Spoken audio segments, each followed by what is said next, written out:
Welcome back to Zombie Squad Cast. I got Jared No here with me, and Jared goes back, some ways with me from Towson days, film and TV Towson days.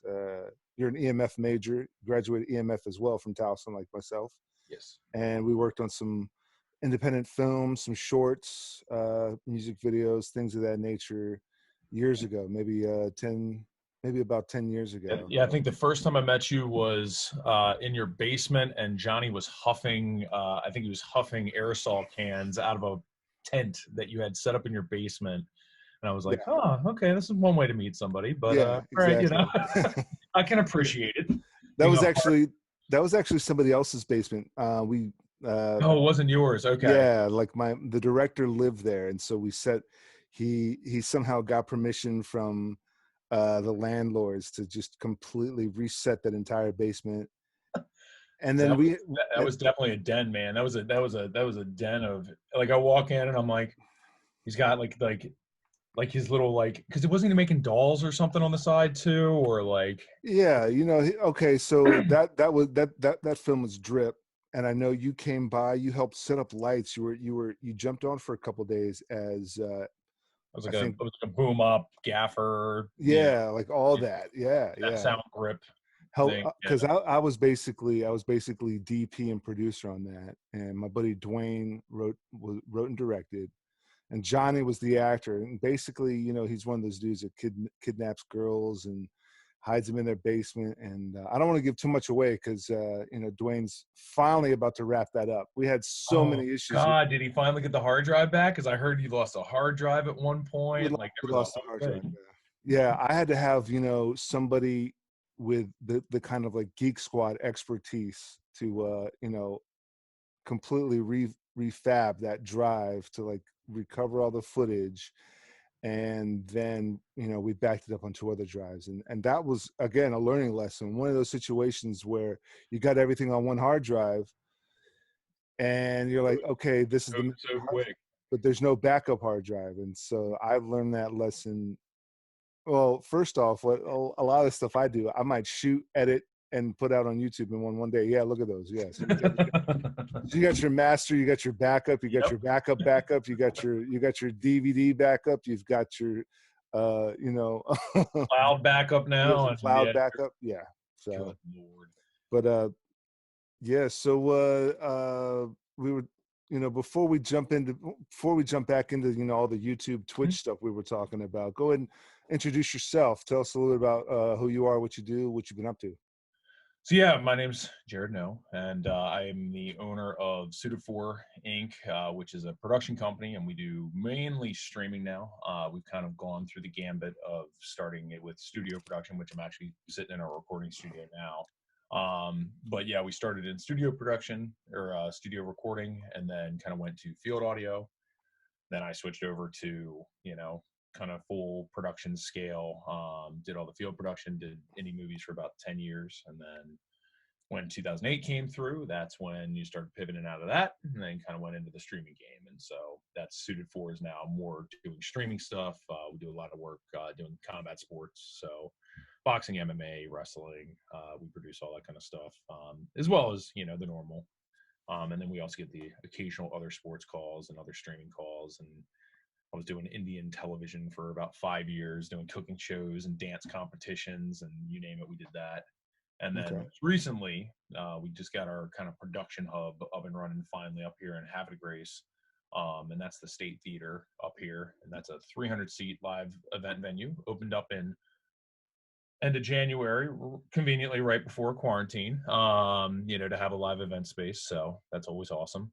But yeah, we're surviving up here and making it work. So we have green screen up here, and we have the recording studio, and we have the big theater that we do most of our main shows. So during quarantine, we basically just been doing we've now been doing weekly basically live streams out of music, concerts, stuff like that. We've been doing the Lockdown Fest for the last month. We've done two of those, and we raised like 26 grand for the food banks and stuff like that up here. So anyway, trying to give back while we can, and then hopefully everybody remembers it afterwards. But Yeah, man. back and sees us once we can actually have some asses back in seats. But it's all right. We'll all survive. We'll So survive 2008, man. We can survive this. So yeah, I'm a closeted wrestling fan. What's is it one of the big leagues or is it independent wrestling? So I took over production for CZW as of recently, which is the old ECW kind of spinoff. So they do kind of like they do the Tournament of Death and all that stuff, and the Mm-hmm. barbed wire trampolines and a little bit more of that extremer side of things. So I took over video production for them, and then I also do most of the streaming production for StarCAST, which is the convention stuff for AEW. So AEW? yeah, so I do I do all the StarCast stuff for them, Hell and yeah, dude. doing the actual like video producing for their live podcasts and all that kind of stuff that they do for live shows. And when we were doing the one out in Chicago, I think for what was it, 3 for All Out, I believe was the pay-per-view that was in Uh-huh. Chicago. Yeah, it was All Out. And for that one we had like the CM Punk interview, which is his first like wrestling interview post, I guess, before all that WWE stuff when he got on the backstage and all that. So we did that press conference and we were doing sat trucks and all that kind of crap, sending out to Lord knows everybody that was pay-per-viewing it. So Hell yeah, man. no. So it's been a fun ride, That's the game, isn't it? Just seeing how the ride takes you. But Yep. anyway. Yep. I'm a huge AEW fan right now. Hope you there. I've been watching, I'd say like the last year. Glenn, you there? Yep, I'm here. Lost you there for a second. Oh yeah. Okay. No. Yeah, no, I was saying I'm a huge AEW fan. AEW, without a doubt, is like what I'm watching right now. Mm-hmm. Well, it's just it's a breath of fresh air, man. Yeah. And it's just, getting a lot of these wrestlers, and like that's the biggest thing that I've noticed. I did a promotion out in Vegas for a while. It was Paragon Pro, and I came over as the director of photography for that one, and so I was flying out to Vegas doing that one basically monthly for about a year. Mm-hmm. And the thing is that wrestlers, it's funny, I tell actors now, I'm like, you want to be a better actor, go watch wrestling, Right. and like that kind of stuff, because it's when you have these characters, and especially in the indie world, WWE very heavily weighs these guys down and doesn't give them any creative range and stuff like Yeah. that. And when you give these indie guys, I mean, guys that just love the craft, and again, just the stunt performerness of it all, you know Mm-hmm. what I mean? And the artistry of the character work, like those guys are incredible. And again, you just cut them loose and let them do their thing within reason, of course, because they're also a bunch of big kids, so you still have to own them in a little bit. But, yeah, you do. I mean, yeah, back when it was WCW NWO days, freaking TNT's WCW was known for the high flyers, the cruiserweights. Yeah. And WWF at the time might have had 1 or 2, but they weren't the high flyers. And WCW, with their 3-hour Monday Nitro, dedicated an hour to cruiserweights, at least an hour every Monday night. Oh yeah. To 1 or 2 cruiserweight things, maybe a 4-way match.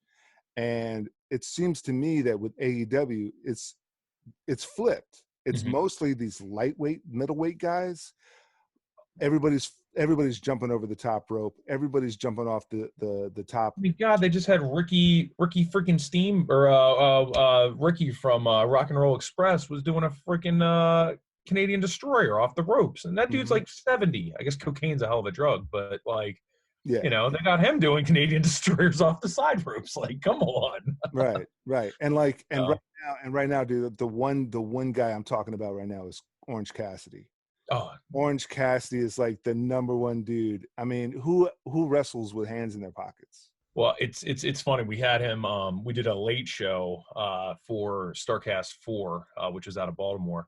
And we had a late show, and he actually came on and like completely broke kayfabe middle of it, because he got a bunch of like rum and cokes in him and stuff like that. But man, he was working like in talking to him and stuff like that, and like just understanding like he has so much respect for the craft. Like, and that's the funny part, is a lot of people crap on him because of like the don't give a shit attitude, but that's what makes it so much better, because it's just the embracing of like what that is. I mean, Joey Ryan's another example of that, like where the dick toss guy, and all that kind of stuff. But at the same turn, it's like even hearing his story about how he got that gimmick, it's incredible. Like, it's just like guy was just like, oh, you know, you're wrestling overseas and stuff. And the guy's like, oh, well, you're American, have big penis. Of course you overpower me and throw me. It's just like, what? Right. Like, Right. And but but I saw a house match, someone that must have gotten it on a cell phone, and it wasn't an AEW match, but it was some sort of super indie house match Orange Cassidy was doing with Bubba Ray Dudley and somebody else. And Orange Cassidy is doing suplexes on Bubba Ray Dudley's partner with his hands in his pockets, and the whole time Bubba's screaming, dude, he's got his hands in his pockets, like, what's wrong with you? And they're poking fun at Orange Cassidy's gimmick, and yet they're running with it.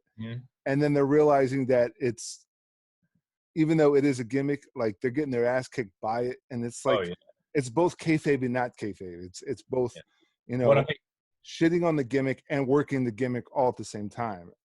yeah, and I think it was awesome. I think in the last pay-per-view when they had him versus Pac, they had him versus Pac, and I mean, dude, kudos to those two. That what a great freaking match that was, and for it being, and it was short, like it wasn't beaten to death, but at the same turn, like, my God, the acrobatics the two of them can put together, and it's like, wow. But hey, it's the change of the times, man. It's a different monster now. I mean, it would never fly with WWE, and hell no, they never let that go. and so I, honestly, I haven't watched WWE in years, and I haven't watched it right now with the new normal wrestling. AEW is still pulling it off. AEW just has other wrestlers as their spectators, and they've got and obviously everybody's performing in empty arenas, but from what I understand, that's what WWE is doing also. But yeah, it's interesting. I just watched Money in the Bank, which was bizarre. It was definitely bizarre because they fought through the corporate warehouse. So it was like a good spot fest. Right. It had very interesting moments. A good pay-per-view, nowhere in the zip code. But like when you're talking about the WWE thing, and like the biggest problem you have with WWE is like they played to the stereotypes for so many years, and then if you go watch Money in the Bank right now, the pairings are, well, you're black, so you go against a black guy, or you're Asian, so you tag team with an Asian, and like, there is no give and take versus like AEW where they're just like, well, you're a good wrestler and you're a good wrestler. We should just make you guys tag together. And I think that's the difference is like you're a heavy and you're a high flyer, but they still match them together. Right. And I mean, look at Jurassic Express. You got two tiny guys and, freaking. and AEW has the balls to go back to such the 80s gimmicks like Jurassic Express. And there's a female wrestler who is from the Andromeda. Oh, Chris Stratlander. Yeah. You know what I mean? And it's like they're still playing on these gimmicks. Like, no one's played on that Ultimate Warriors from Parts Unknown kind of gimmick in decades. And they're going back to that because they know it's ridiculous, but they don't care. They're basically doing exactly the opposite of WWE, and they're succeeding, I think. And it's we all know it's in some level fake. I don't like to call it fake. It's predetermined outcomes. Sure. Because again, I've seen guys like literally like one of my sample things like from Vegas was like anytime people are like, oh, wrestling's fake, and I just pull out this picture and it's like this guy's serrated back because he did a senton and basically just serrated his back on the guardrails that he had asked to be at the thing, and then caught the edge of one of them and just like had a chunk of his back missing. And and I'm like, I mean, it's not. It's predetermined. It's predetermined. There is nothing fake about jumping on a ring. And like, for example, at the theater here, because we haven't been able to run like live shows, we set up a ring right before quarantine. We got a show off here that we did as like just a one-off pay-per-view kind of thing. And so we actually left the wrestling ring here, and we use it as just an extension to the stage to be able to shoot off of and stuff like that. We had like a trapeze chick came in last weekend. We had like a aerial artist doing like the ribbons and stuff like that and climbing all up on it. And she like walked up and she's like, that looks shady. And I was like, go ahead, jump on it. They toss around 600 pounds worth of man meat all over the place. Like, trust me, you'll be fine. You guys and your 90-pound acrobatics, like. You're Yeah, like, well, I man. don't need crash pads on this. I was like, yeah, you don't. But I mean, it's just sad that fans still have to. It's still sad that people are still saying, yeah, but it's fake, and we have. It's sad we still have to everything's kind of fake. defend it, but it's as fake as Rocky, and it's as Mhm. fake as Jackie Chan and Van Damme movies. Oh yeah, So it's absolutely. just Get it. as fake. I mean, It's it's hell, it's it's like the circus. It's like a grown man's circus meets a soap opera type. oh exactly. Well, and that's exactly it. It's like what isn't fake nowadays. Right. If Right. you want I to be mean, political, there you go. You got your fake news, you got your fake politicians, you got all that. You yeah, got you've scripted got reality TV, you reality got TV, the scripted. real the Real Housewives of Yeah, fake it's all ass, fake. overly produced show. Right. And that's Right. like even our live streams, it's funny because like once we go off air, everybody's just like boop, boop, boop, boop, boop, boop, boop, boop. And then, production. So it's like, you have the on air that is what we show the public, but then you turn around and it's like, you have like a whole nother element that's there that you don't even. Which you raise a good point. I mean, how fake is, you have to be professional on camera. I mean, because I do a lot of live streams too for a lot of conferences, and we've been doing a lot Yeah. of live stream virtual conferences since we can't go to the convention centers or the hotels Hmm. or the stadiums. We've been doing a lot of these virtual live stream conferences, and Right. so in the Zoom green room, everyone's kind of like shit and giggles, and Hmm. then when we get to that breakout room and I start streaming, then it's all semi-scripted with their presentations and their PowerPoints, and they're professional on camera, and then when we get And back to right back off. it's Yep. like shits and giggles again, and it's like that. Well, isn't that fake? And it's what isn't kind of orchestrated and Oh, exactly. manipulated. Yeah. Everything from top to bottom, man. And if I think we've noticed anything or learned anything in the media business, I think we definitely get to see a different side of I think everybody. And I think it just definitely brings a different perspective to us. And that's like, with the politics here and like, even just with getting the theater open here, it was like, we brought in such an outside perspective of just like, we get it. I understand where you guys are coming from, but I also understand that this is not the way. Right. Like, and it's just let's navigate through this all much quicker and let's get to the point. Like I know you're full of shit, but you're here to defend your things, but you're also here to do your thing. I get it. You can keep your images. We're just here to make it all work. So Yeah. but moving forward, Yeah, man. Yeah. keep the shit moving, man. So Yeah. Well, I guess that'll segue into how have you been impacted by the current state of affairs? I mean, really, I mean, it was like, it went from everybody was still trying to limp into their live events to, because I mainly produce all live sports, live sports, or I do the stuff here at the theater. And I mean, it was like overnight, we were selling tickets for concerts. And then I think it was beginning of March, I think it was maybe that first week or second week, um, when I think the federal level finally was like, oh, we should probably pay attention to this. It was overnight. Not a single ticket sold anymore. We were Yeah. averaging 40, 50 tickets a day. And then literally it was like March 7th, March 8th, nothing. It just stopped. And there hadn't been a single ticket sold since. And it was crazy. It was just wild. Not that we didn't see it coming, just because, again, everybody kind of saw the writing on the wall. With the live events I do, because I'll get like, we drive pretty much anywhere within a 14-hour to 16-hour bubble. We'll generally just drive and run trucks or whatever, full of gear and stuff like that, or I'll just fly down. So like, for example, I was supposed to be in Florida entire end of March into April, stuff like that. And it's like, dude, overnight, all your work just stops. It's just like, okay, well, hey, it is what it is. Again, I saw the same thing in 2008.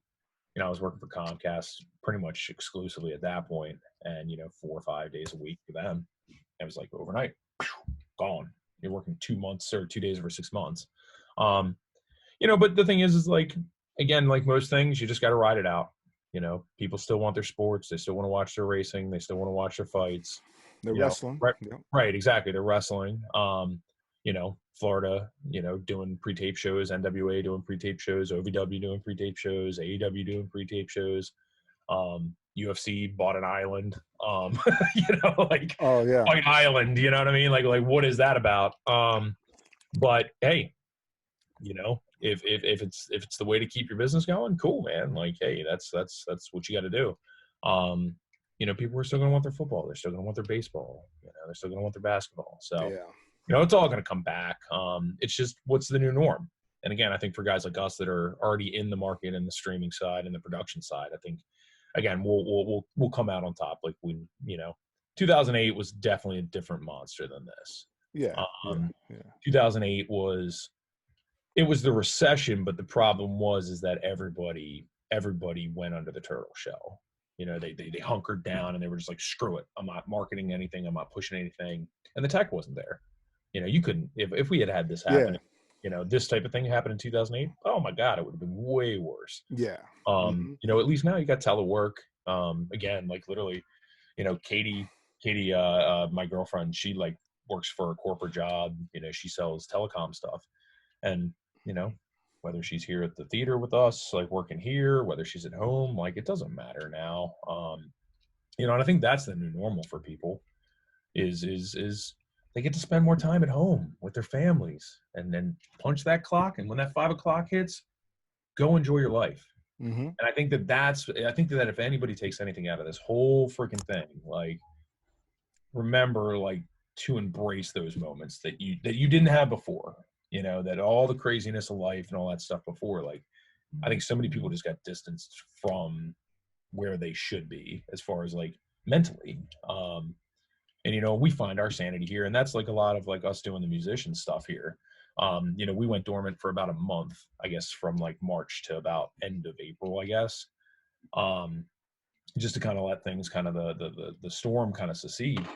But then in talking to musicians and talking to different artists that I knew and stuff like that, it was just, you saw the outcry of just people that just wanted to just play.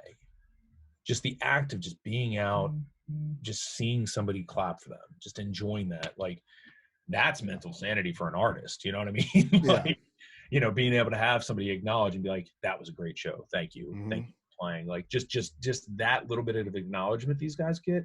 I mean, it's huge. It's huge. It's huge. And call it what you want. Some people look at it as a weakness, but I don't think so. It's that's the life of an artist. I mean, us as filmmakers, like, why the hell did we make movies for years? To entertain people, like, yeah. I mean, we didn't have that.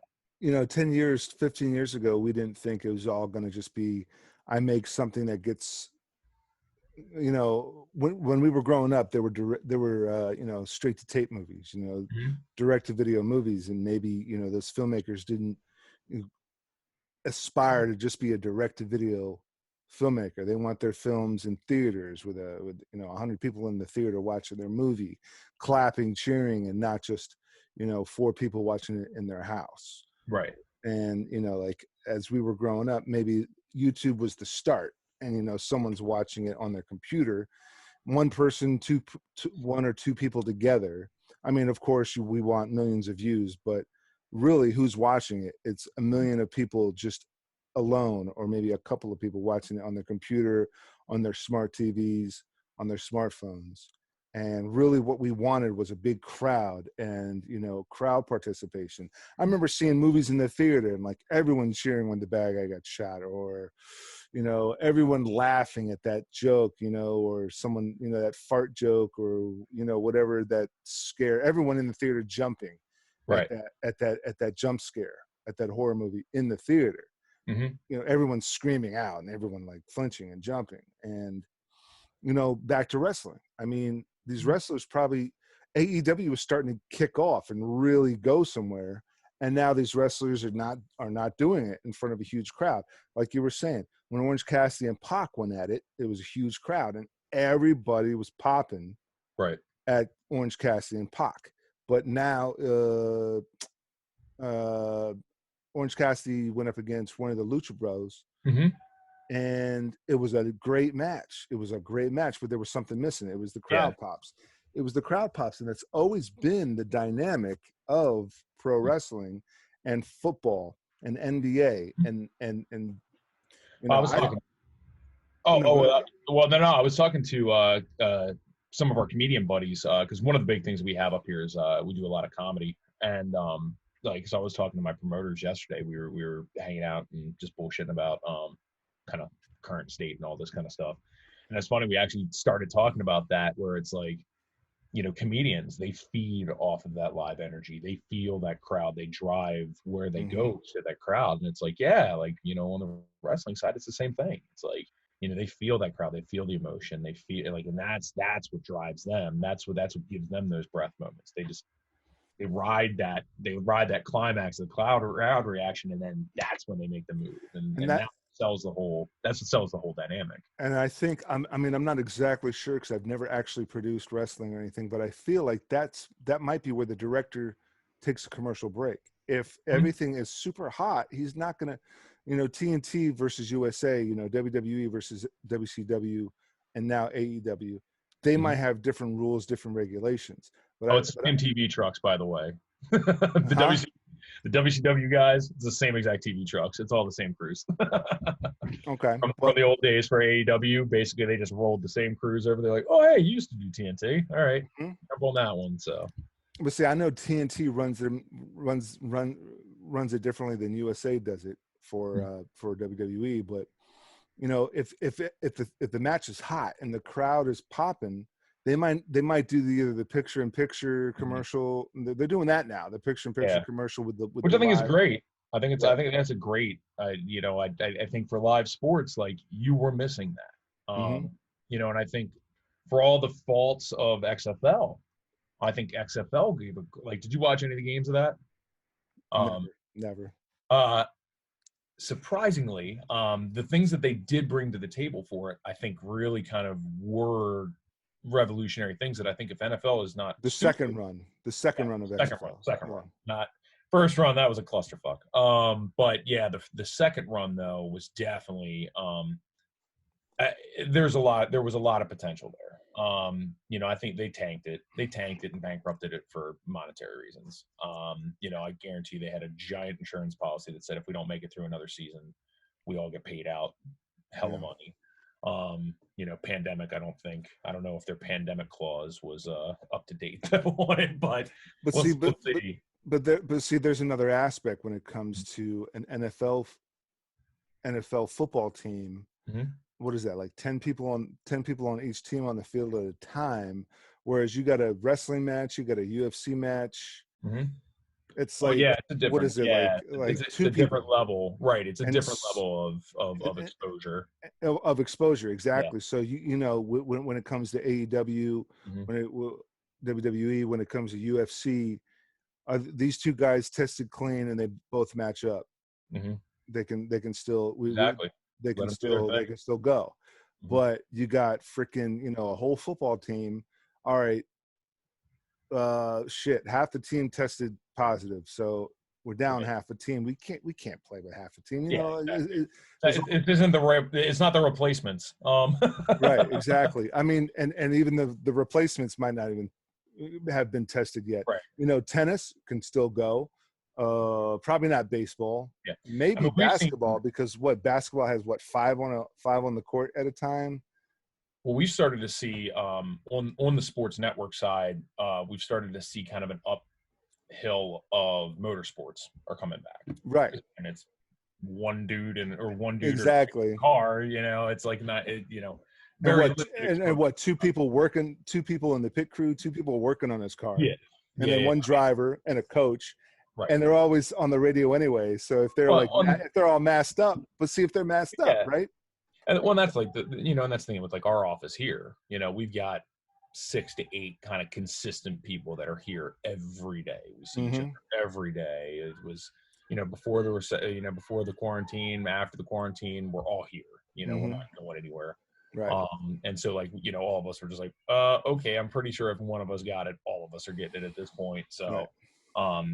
it is there. But back to the XFL thing, so I don't seem like an a-hole without getting to my point about that. If Sure. you Sure. play back on this podcast, but like with XFL, like one of the cool things they did was they actually, when they do a play review or they'd take it to the booth to go look at it, you actually heard the conversation between the on-field refs and the replay tech that's in the stadium. That's So cool. you would actually hear their conversation of, okay, and they're, and you're hearing it as it's happening versus just having the ref pop back up on the field and be like, boop, boop, boop.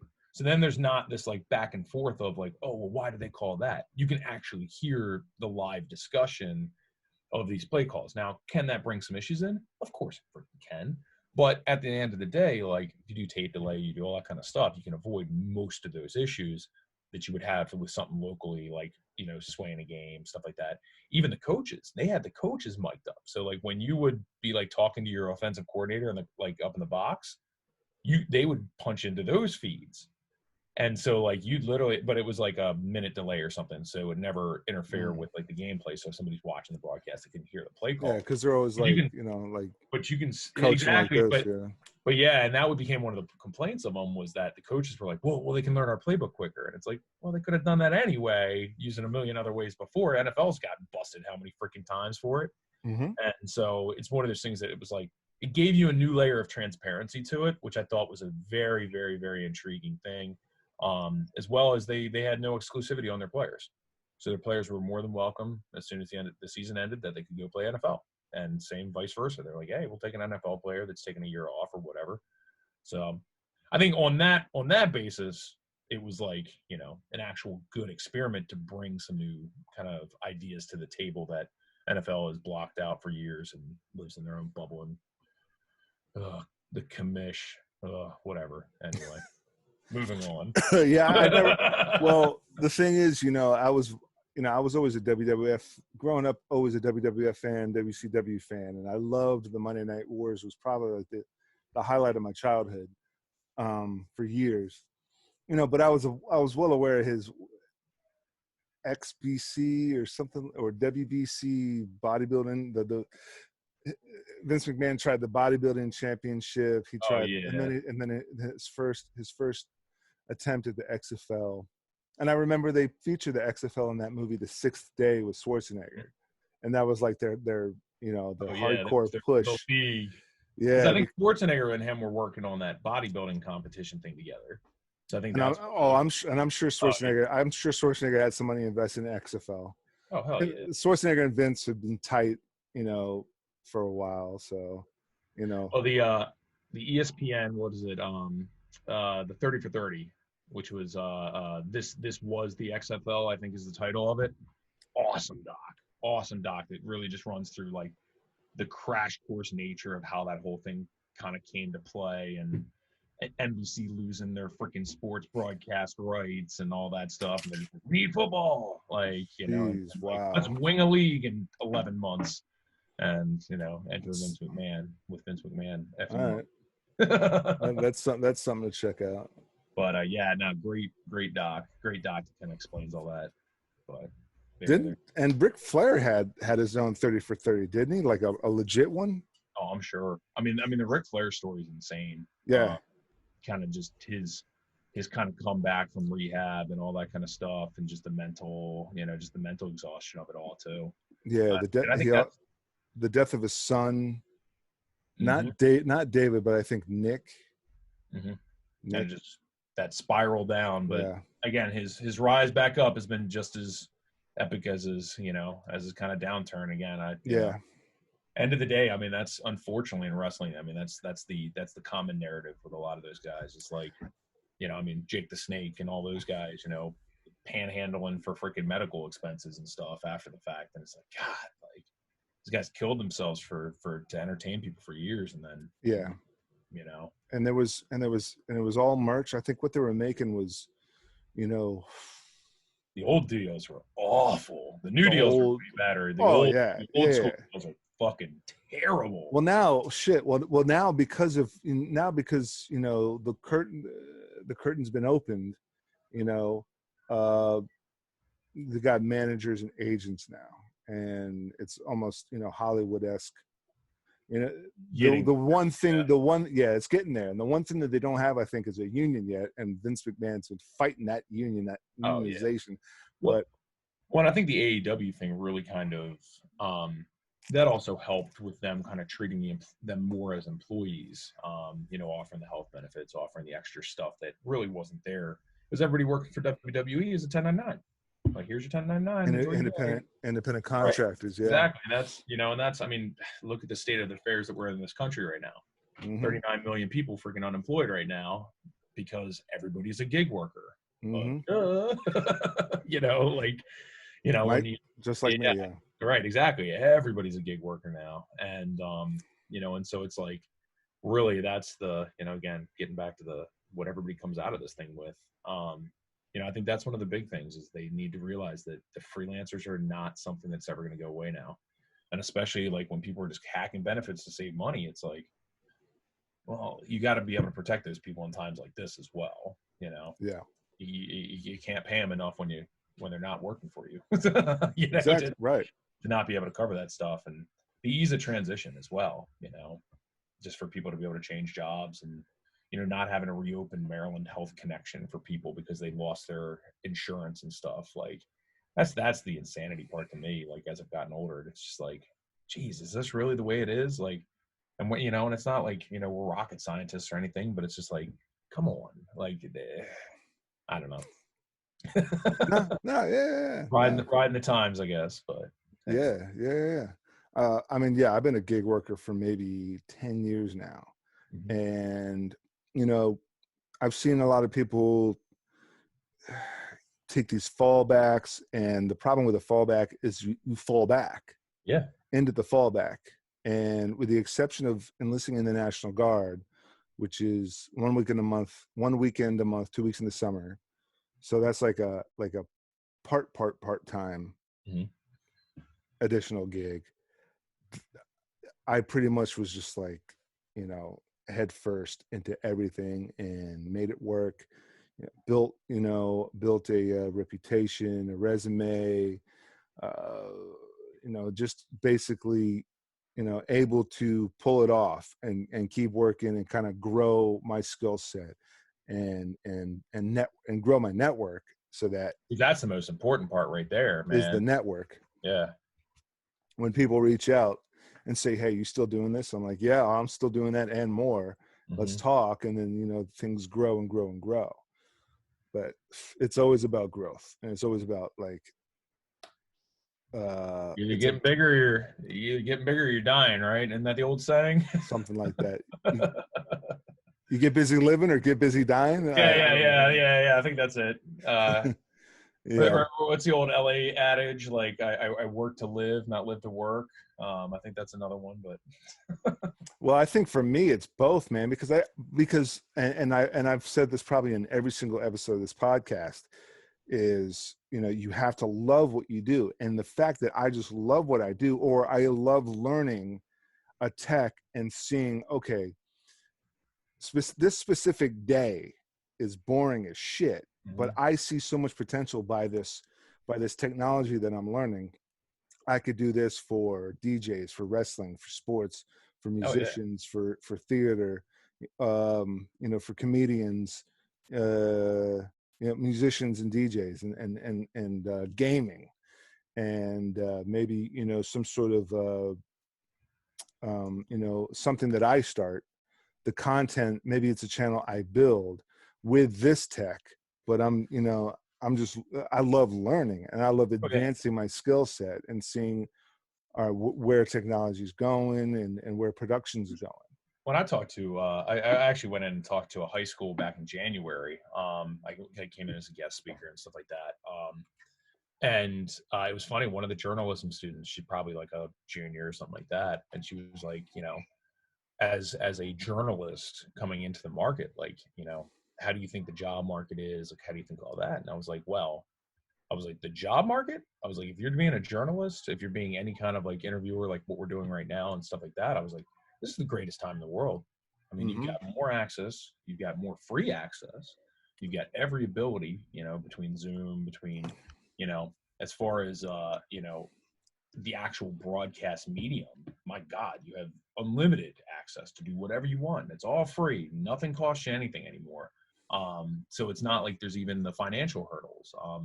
I mean, hell, $200 on the internet's okay, buys you a Scarlett that you can do full recording on. Mm-hmm. We were starting, that was $2,000 for the same Mm-hmm. damn thing. You know what I mean? And so now it's like you don't have those financial hurdles that we had before.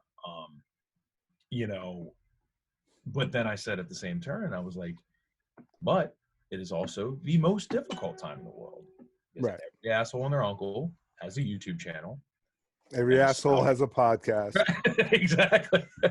Right. That's the thing is like, we produce out of the theater here just with our live streams. We do on average about 5 hours of content a week. We produce out of here. Who's going to watch all that? I don't know.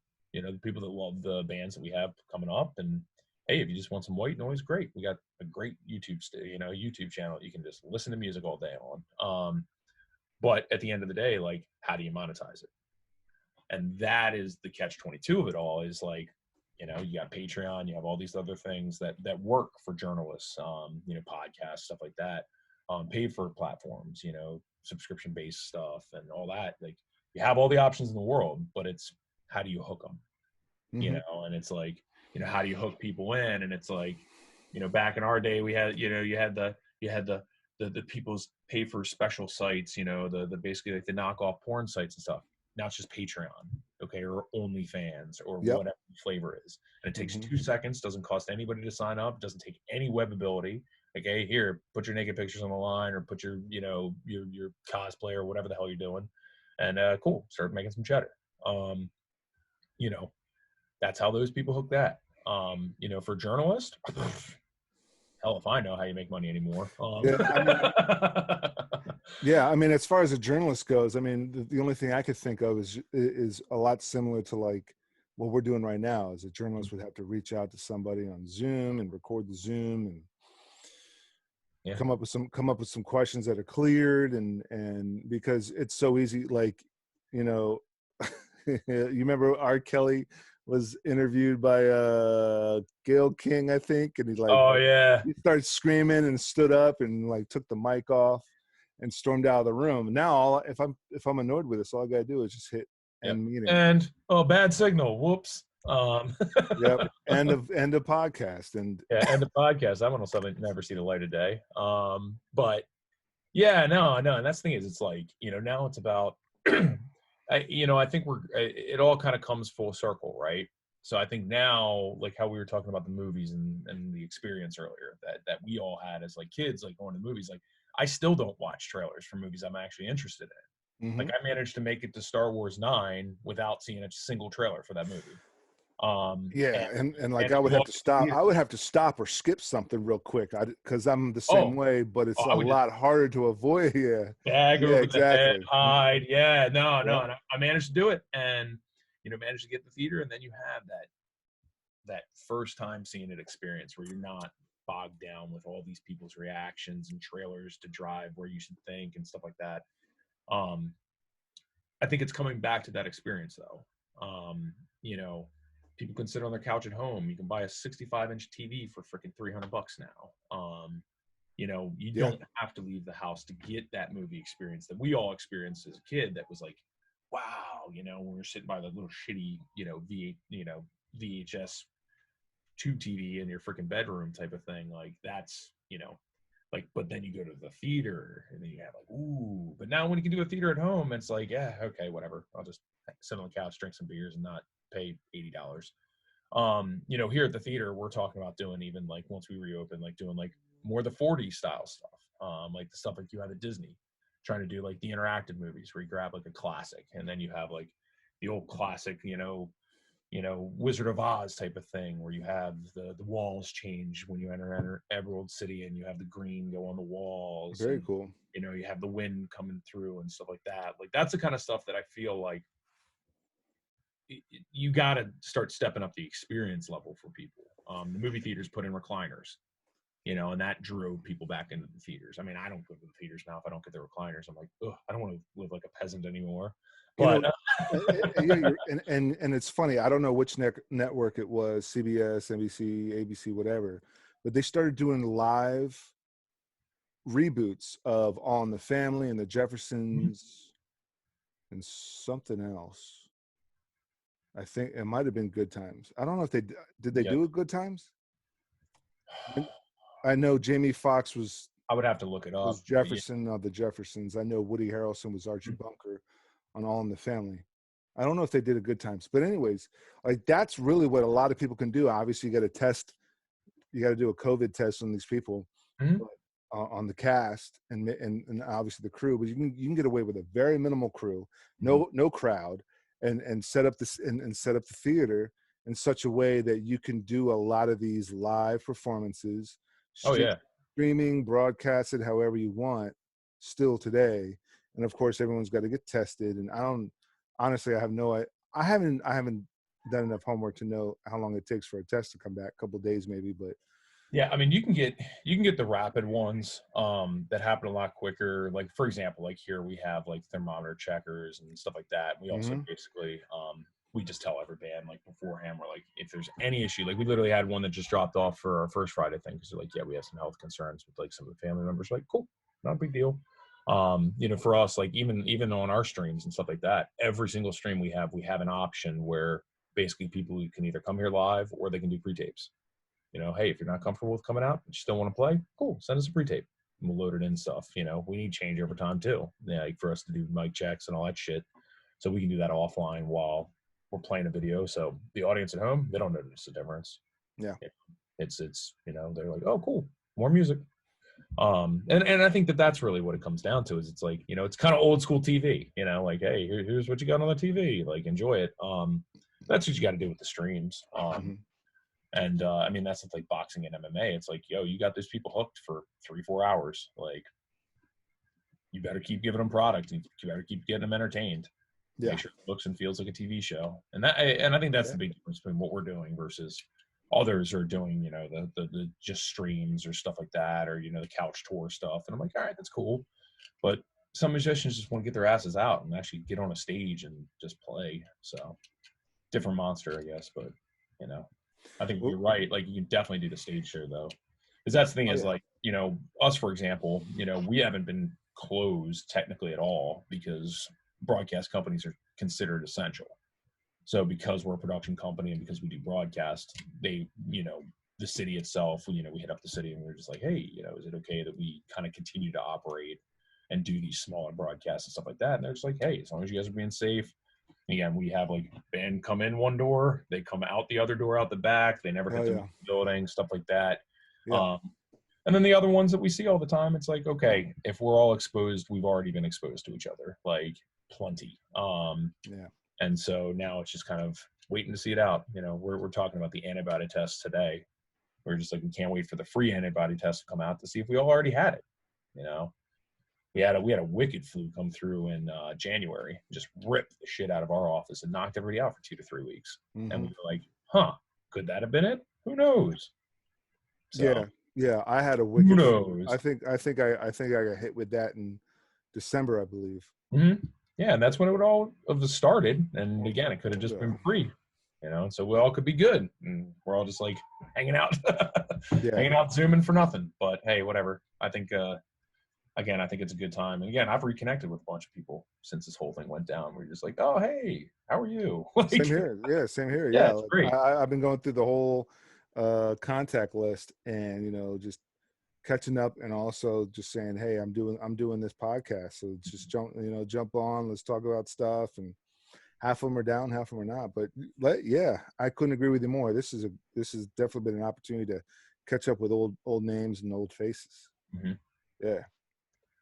But we kind of talked about a little bit of aside from wrestling, aside from sports, what have you been watching? What have you been binge watching to catch up on, or take your mind off, or help cope, or what? My benders right now have been, and I don't think it's probably the healthiest thing to watch during a quarantine, but we've been watching a lot of the cult shows on Netflix. So the Wacos. The Wild Countries, if you're into the Rajneeshis in Oregon. Yeah, they're great. They're great shows. Not Cult? so good Shows about cults. Yeah. It's all cult shows. They're great. They're all great. Even Tiger King has a little cult flavor in there. Yeah, yeah. You know, so yeah, I think it started with that, and then we're like, oh, cults, and then you start clicking around Netflix and you're going down that rabbit hole. Hmm. The Rajneeshi thing, definitely very, very interesting if you don't know anything about it. And it's funny, like watching Waco and then talking to my parents afterwards, and they're like, you know, we lived that, right? And I was like, yeah, did the government really just murder like 80 people? And they're like, yeah, they did. And I'm like, oh, okay, cool. All right, as long as everybody was aware of that, because it's pretty wild. And completely clusterfucked it. Oh man, what I a was a kid when it happened, and I kind of like read up on it later. There's been a bunch of TV movies and a bunch of inspired by movies that Mhm. they they Yeah, didn't they rewrote it to where it wasn't Waco and it wasn't Koresh, but right. Red State is basically Koresh. Oh yeah, yeah. Kevin Smith's movie, dope freaking cult movie, man. I gotta go back and watch that one. I'll add that one to my list to go check out. Kevin Smith is a sick freaking guy, because there's a lot of very dark humor and a lot of like just the way the movie turned out. There's a couple of different steps the way the movie turned out. Kevin Smith is just can have a very dark, sick sense of humor. If Oh you yeah, he's got that. Yeah, he's got a very twisted, sarcastic sense of humor as yeah, is. So yeah, you know that underlier is always there. So nah, yeah. and you know that's the thing is like, and in talking to some of the writers over the years that I've worked with, a lot of them will have that fun joke, sarcastic script, but then they will have a dark, fucked up script that may or may not ever see the light of day.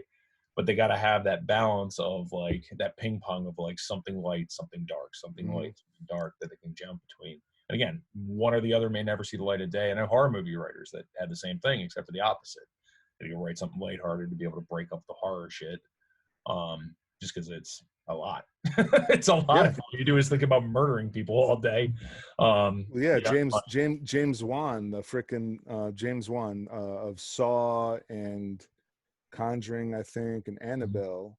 I believe he's the director of Aquaman. Yeah, Yeah, exactly. so I And you're mean, like, all right. kind of funny, quirky. You got your redneck redneck biker superhero esque Mhm. Aquaman, and it's a lot of that action superhero stuff, and he was responsible for the Saws and the Conjurings, and Yeah. yeah, If you know of like the local guys like Kevin Kangas, for example, do you know him? He did like uh, Pure Clowns and like yeah, Bounty and House of Good and Evil and all that. He's a friend of mine, and I've known him for years and done a bunch of production on his movies. And it's always funny, like when you meet somebody who hasn't like seen his movies before, but kind of knows him, mm-hmm. and then you see like his earlier stuff, like Hunting Humans, and you're like, oh, this is really just you in this character. Like, how many bodies have you hidden now, Kevin? And you start thinking in your head like, huh. I'm like, Kevin, you need to go write a comedy. But Now, write a comedy yeah, now. right now to save your image with people. But nah, Maybe just save your mind state. yeah, Right. exactly. Doing what was he's been doing Territory, which are like anthology kind of ones that he's been doing direct to Amazon Prime recently. And you're just like, hey man, enjoying the craft, man. I'm still doing it, doing his little movies for 5 to 10 grand. And it's like, hey, grind away, man. Have fun.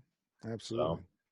that's the thing is like, don't ever lose the passion in it. And that's kind of like getting full circle back to it is like, we want to pick up the cameras and start doing that stuff again. But it's like, also like, hey, you got to still pay the bills. So that's, I think the dream is always to get back to kind of picking up the camera and shooting those big ridiculous drips and the drips and the other indie movies and stuff like that we all used to do and love, and Yeah, man. be nice to get back to it, but hey, whatever. Well, speaking of which, what would you say is your next set of goals or your next agenda for the for the coming months? Try to scrounge up enough money to put sprinklers in here so I can put 400 people in here once this COVID crap's over. Okay.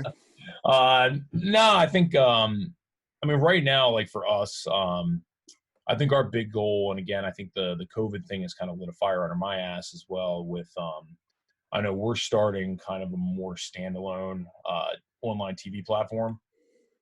Just basically filling it with a lot of the music content that we already currently produce. Because again, monthly we're producing 20 hours plus a month. Right now, during quarantine, we're producing that now, worth of content that we can kind of loop into the meat grinder to do that stuff. And so basically, we're looking at probably over the next 6 months, we'll have some kind of consistent 24-hour a day, like kind of online TV station we'll launch out, and then kind of have that as the collecting point for content. Because then you can start selling the advertising. If you have that centralized kind of news outlet, media outlet. And up here in the county, we're the only true venue that's up here. And like when you start talking to some of the other venues like down in Baltimore, there's no leadership in any of these kind of businesses or business communities to kind of have tie-in to really network and infrastructure people properly on just like content generation, like the shit that we've done for years that we all take for granted. But then you walk up to other people and they're like, well, how do I live stream? And I'm like, pick up your damn phone. You can live stream. And I'm like, it doesn't matter. Like one of the journalists we work with up here that we've been pushing since the quarantine hit is this like Last Set Girl.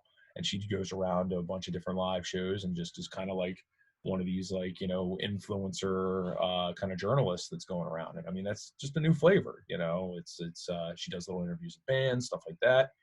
And, all that content, again, it's the new medium. It's the new medium we all work in. So it's definitely an interesting kind of change of how it is, but it's just about making it turnkey for those kind of people to, for example, our studio that we have that I'm literally sitting in right now, the whole thing connects on a USB. You walk in here with your laptop, you connect up a USB, you have full control of everything that's in here for, the monitors to the booth, everything. You walk downstairs, 2 clicks and you're playing music like on the front of house systems. Like it's the technology has made it easy for everybody to do anything. So that's really our thing, is just kind of maximizing that content generator and bringing in some other partners and stuff like that, really shoring everything up while we have the downtime. Because again, this isn't permanent. They'll find a vaccine and then magically everybody will be back open and nobody's going to give a shit and everybody's going to pretend like nothing happened until the next pandemic rolls around.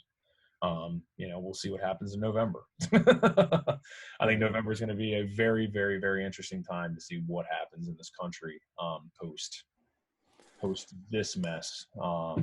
So again, right now, I think shore up over the next 6 months, guys, and we'll see where we're all at the end of it. But anyway, I think that's my goal. How about you?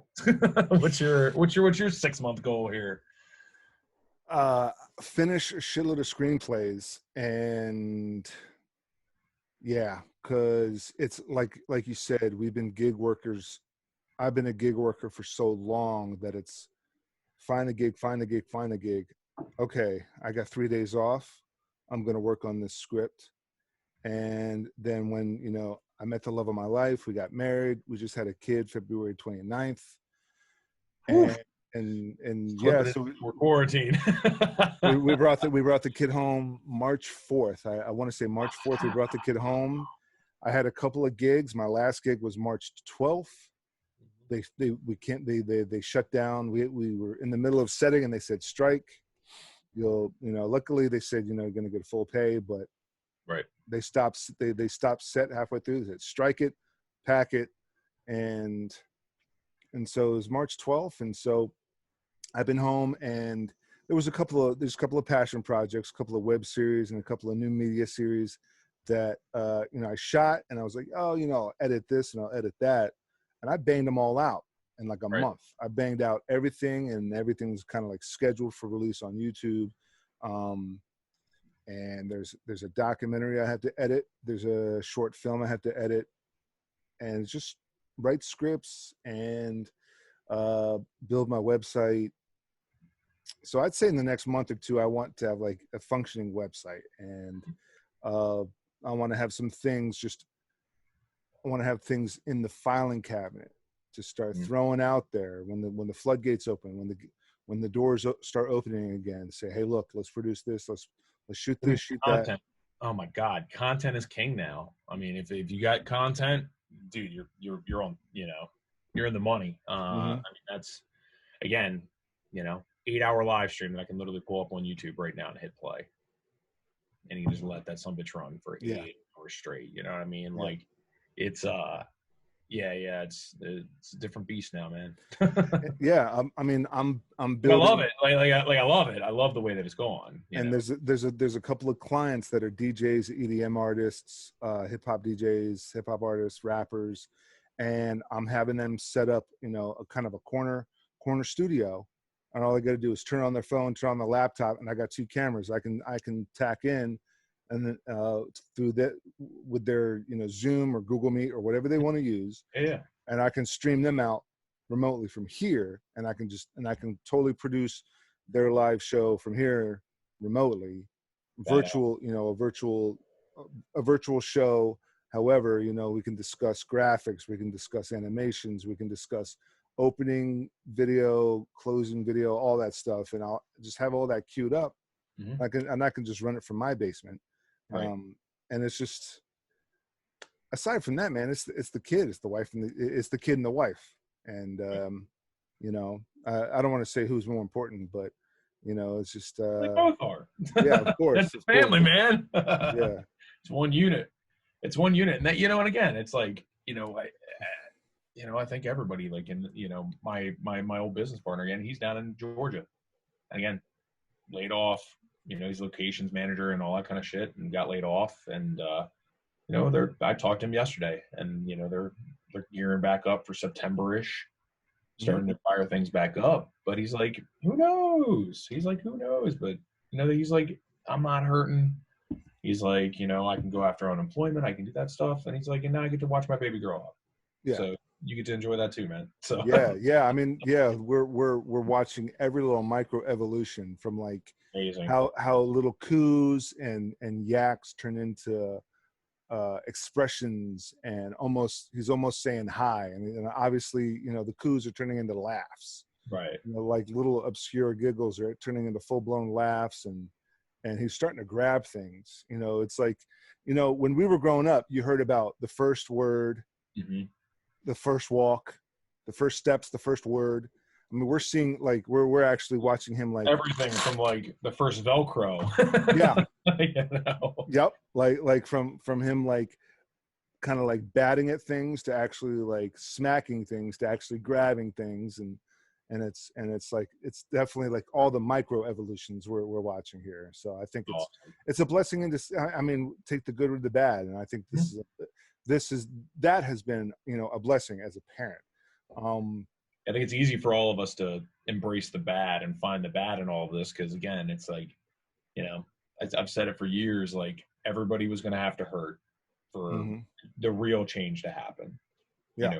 For the actual be real change, because we've all seen that Mm-hmm. the systems are broken and stuff, and it's like, everybody was going to have to hurt for this to make sense, and for this true whatever the revolution's going to become of how things are going to change and how it's all going to be different past this. But well, I think like one of my colleagues said, look, we've progressed 10 years in 10 weeks.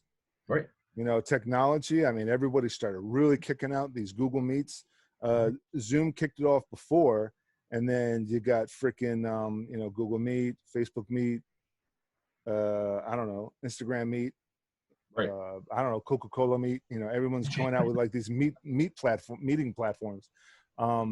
And it just gave me a lot of ideas. The second I saw one thing, like 15 different ideas popped up, start jotting it down. In 10 years, I mean, there were DJs twitching years ago. Right. And they had a viewership, and they figured, like, I can have a nonstop show. And these DJs were still going to Coachella and still going to Ibiza and or EDM Fest or whatever these EDM shows are, but they were on Twitch 24/7. They figured out the tech early. They figured out the trend early, and now that's all these people are doing. Now Stevie Aoki and I know it's definitely Stevie Aoki.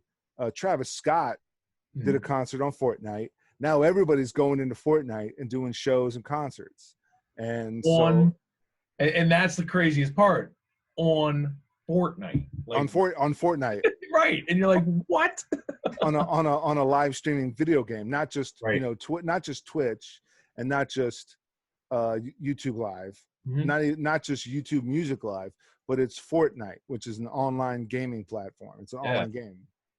Dude, it's wild. It is wild. It's wild. And it wouldn't, and if your fans are there, cool. Like that, I think that's what it really comes down to is like, we use some of these like these multiple streaming platforms and stuff to be able to do multiple send outs, but then I also get reports back from all the different analytics and all the different data on all this stuff, and it's crazy. Now I've realized like more of being like we were talking about earlier, like being the number cruncher now, where I'm like, okay, well, where's my viewership coming from? Like, what's our actual retention times? Like, because then you turn around and you sell that to sponsors and like advertisers and all that kind of stuff, and that's what it comes down to. Is like once you start that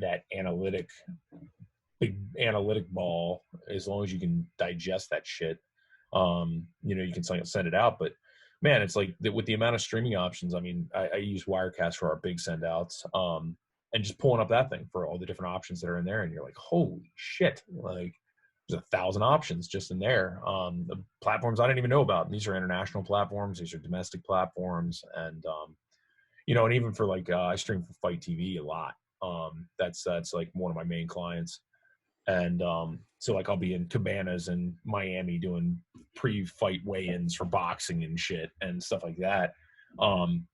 But it's always great, like, when we're talking to people and they're like, oh, well, aren't your servers going to shut us down for doing this or that? And I'm like, our servers are in Bulgaria, bro. I don't give a crap. But that's like the game of like, that's the game of like where we are now, is it's like you get to play this like, all right, who can I get the best audiences from? And if you can monetize any of those streams, it's really the hardest part, is just being able to get any kind of guarantee from any stream or any of that kind of jazz. So, I think that's where the dollars are going to hit the door, is really, Well, everyone's going to jump on the idea of convenience. What's convenient? Click of a phone. I've got 3 smart TVs in the house where the remote, it's just one remote for this TV that, if I click, I don't even have to turn it. I don't even have to turn the power button. I don't have to hit the power button of the remote. The TV's off, but if I hit Netflix, the TV automatically comes on, goes to Netflix, logs in, and then I do the arrows. And it's that sort of convenience to where it's Roku is, I mean, they were ahead of the game 15 years ago. Roku was ahead of the game. And if you look at live TV now, like do you have Fios or Comcast or any of that stuff now? I got Xfinity. So if you look at the Xfinity, and especially Xfinity, if you look at their menu structure, it looks exactly like Roku now. Like, oh, what's your add-on apps? Okay, here's your add-on apps, and here's your this, and here's your that. And the fact that you can go on a Roku remote and you were able to hit search on that thing 10 years ago, you were able to hit search. And like, when Comcast Xfinity is like, ooh, your voice to remote. It's like, Roku had it 10 years ago, guys. Like, that's not new. But it's plug and play now, and it's convenient. And so, you're going to have DJs, musicians, rappers, singers, comedians, EDM artists, music producers saying, I can do this from my basement. I can tack into your studio through Zoom, through Google Meet, through Facebook, through Skype, whatever. FaceTime on the phone. Oh yeah. And then I can stream them out on my end as a producer, director, graphic artist, editor, technical director, and with the switching and all that, and I can tack in all this other stuff. If they hook in their gear the right way, and I got my gear hooked in the right way, and they just all they got to do is zoom in, right? And it's all about convenience now, because in 5 years, 10 years, people are still going to want to do it this way. Oh yeah, Fortnite. Well, yeah, I mean, and a lot of shows were doing it this way anyway before. Exactly. Kind of these zoom ins and stuff like that. Because before, the convenience was cutting costs. We're producing the same kind of thing you're producing at half the cost, at half the labor, at half the time, and it's the same thing. And you have the old heads that were like, no, we're going to do it this way because it's dry. And I understand job creation. I get that job creation. stimulating the economy. But at the same That's time, also efficiency too. but then you got efficiency, and you might be only, hiring a third of the cast and crew, but Right. you're pulling off the same show. You are creating some jobs, but you're pulling off the same show, and you're getting more viewership. And Right. and a lot of these clients in a year or two are going to look, well, shit, we had the same exact kind of conference with the same exact data presentations, the same information, but we didn't go to the Washington Convention Center. We didn't go to the Baltimore Convention Center. We didn't go to the Marriott at we didn't go to the And you didn't burn that $500,000 you had $500,000. yeah. And we still streamed everything out like we did before. We did everything with cameras and live streaming, but now we're doing with Zoom and live streaming. And we spent maybe an eighth of the production of the cost versus I don't know if there's some a lot we of just these, got I don't know if there's profit, but we just got up and down. Like we just got a whole bunch of literally, if I've spent anything over the past like 2 months, it's literally just been in and out like embedding boxes, just so I can be able to do like the up and downs. So I can take like my streams, put them into like a Zoom thing, so you're actually watching the broadcast, so you see when it kicks over and stuff like that. And then like when you call in, you're seeing that in a split screen instead of seeing like the individuals. And like again, it's just it's the change of the times where we can do that now, and it's not it's $300, $400, for an IO box instead of in the past it was thousands and thousands and thousands of dollars. So again, it's the new normal. Yeah, new normal for guys like us, man. well, So, that was going to be my next point, but we covered it. So yeah. if you could close out with one point, one bit of advice, what would that be? Keep your head up. We'll all survive it. It ain't 2008. Yeah. Ain't 2008. We'll all find a new normal and we'll all get back to work soon. So, and if not, hey, we all adapt. Humans are a hell of a thing. So I think that's the key. Keep your head up. Yeah, you're the first one to remind me about 08. And I remember 08. I remember I bought property. I bought a small place in 06. And 08, yeah, that was everything bad. That was bad. Information on paper and online, digital paper, numbers changed drastically in 08, but I mean, it really didn't. We came back from that, and people were put in check. And so obviously this time it's the health industry, and it's in 08 it was a money problem. It was the financial side of the government money problem overseeing, and now this time it's the health and medical side of the government maybe being a little too lackadaisical, and now they got a major boot, a swift kick to the ass, a very major swift kick to the ass. Yeah, that's one way to put it. It's just everything's just a wake up call. You get complacent in one thing, you get complacent in another thing, and so it's like, okay, wake up call central. And not just our government.